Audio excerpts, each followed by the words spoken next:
What would you do when they rape your child, assault your brother, or kill your mother? Would you get wild or still be mild? Would you forever hate that man? Or would you ever love again? Good evening, all of you. I am a prisoner, captured by people, but also literally. I've been in 195 prisons. In half of them, I managed to stay overnight. Do you mind if I take you immediately to a prison in Brazil?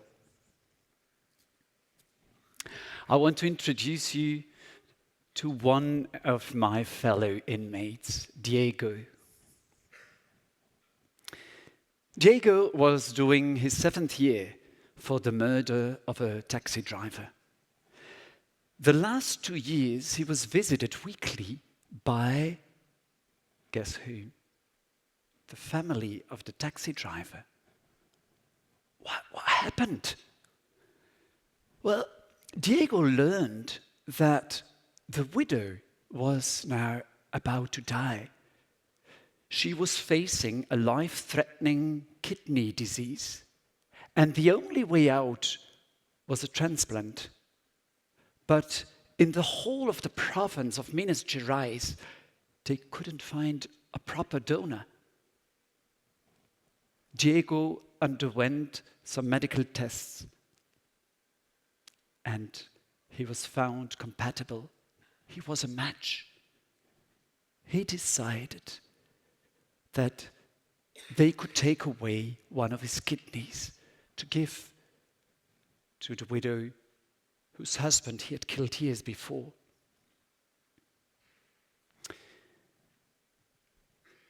What would we do if they kill our partner?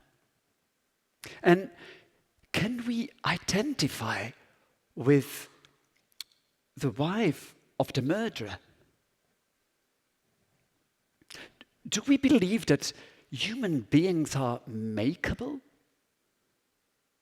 Is a terrorist born as a terrorist? Or can he change his mind again? And then is it his individual responsibility? Or is it all about community?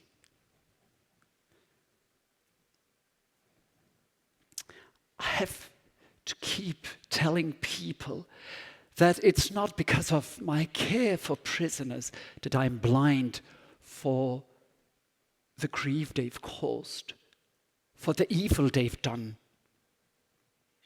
Justice is very dear to me. I hope that lawyers and judges do their job. But it's not up to me to judge people for a second time. What is my duty? What is our duty? To look for the good in every single person. I can tell you, I've seen thousands of prisoners. I still have to come across the first one who isn't but evil. There is always something good. It's all about empathy. If you are a nurse, then please wake up day by day and imagine what it is to be a patient in your hands. Put yourself in a bed. Allow them to wash you for 3 weeks and ask for an endoscopy once in a while. If you are a teacher in a kindergarten, then get down on your knees and observe the world on the height of toddlers. And if you are a judge, ask to spend a while in a cell of a few square meters on behalf of the experience of imprisonment.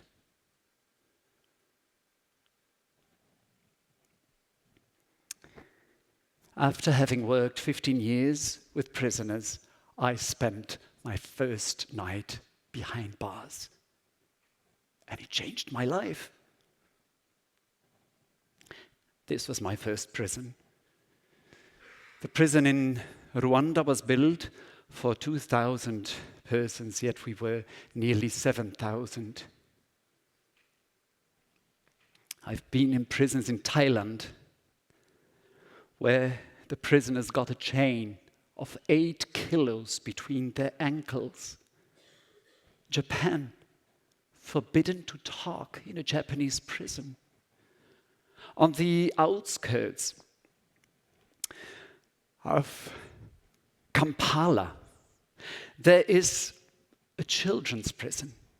Right now, as we are sitting here, 400 children aged 3 till 17, and most of them only because they failed to have a birth certificate.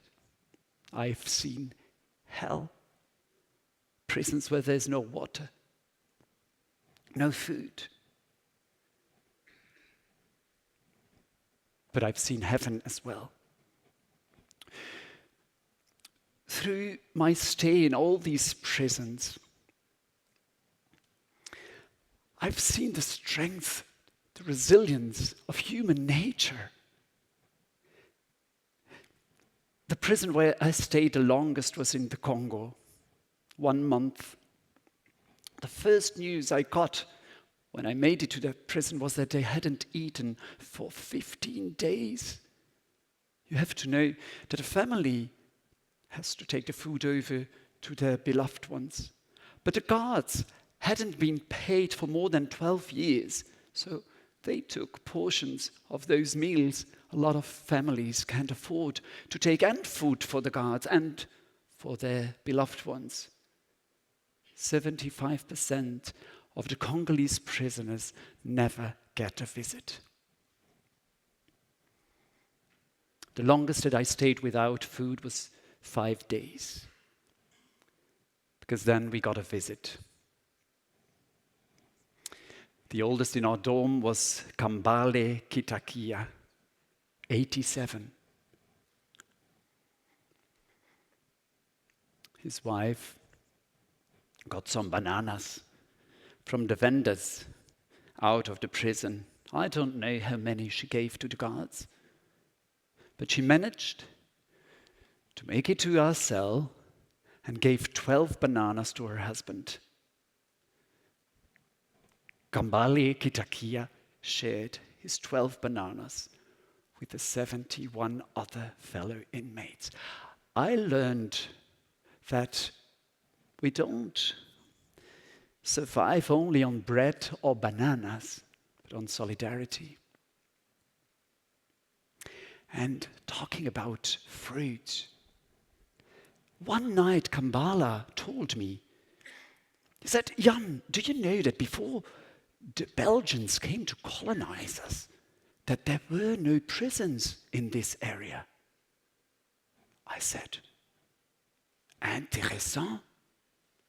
And if I may suppose that before some Congolese could do something wrong, how did they handle it? And then he told me this story. He said, "Well, I grew up in a little village in the middle of the jungle, and I remember as a child someone had stolen goats and chickens. This is what they did with the thief. We had to stand in a big circle under the mango trees," he said. "Adults and children, and the thief was put in the middle. And then all of us had to say something good, something positive about the man.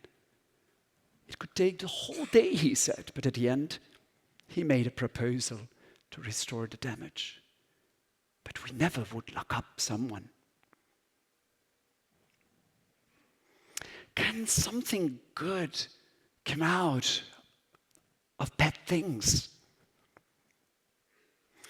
Prisoners and victims keep proving it. I want to introduce you to Hilda. She asked me to visit the man who killed her sister. She said, I don't want to get stuck to anger and hatred. And when I saw him when I managed to look into his eyes, I was overwhelmed by peace. Abigail, same thing. She was consumed 8 long years by hatred. Her daughter was killed. And then one night, she dreamt of her daughter. And in the dream, Catherine asked her to forgive the perpetrator. She woke up. She said, never, never, I'll do it. I can't forgive the man who has killed the most precious one in my life. 15 nights later, she dreamt the same thing. And again, till she walked over to the prison, and as permission was granted, she said, I was shivering. I only could stare at my trembling feet. And when they brought him in, on the other side of the glass, I said, give me the strength to look into his eyes. It was like someone pulling a string. And I looked into his eyes and I managed to say, I forgive you. She was overwhelmed by peace. She's one of the icons now in the struggle to abolish the death penalty in the United States. What about us? What about us?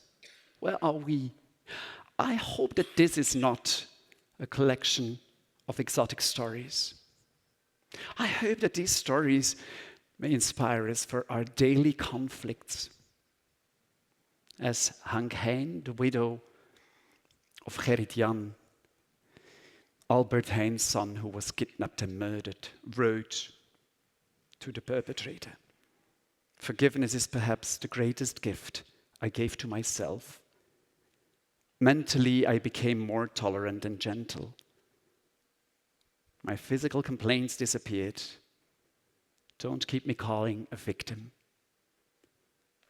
Ultimately, it is not about what you experience, but how you handle it. I've lived the miracle of forgiveness. Reason alone, my life has been worthwhile. I thank you.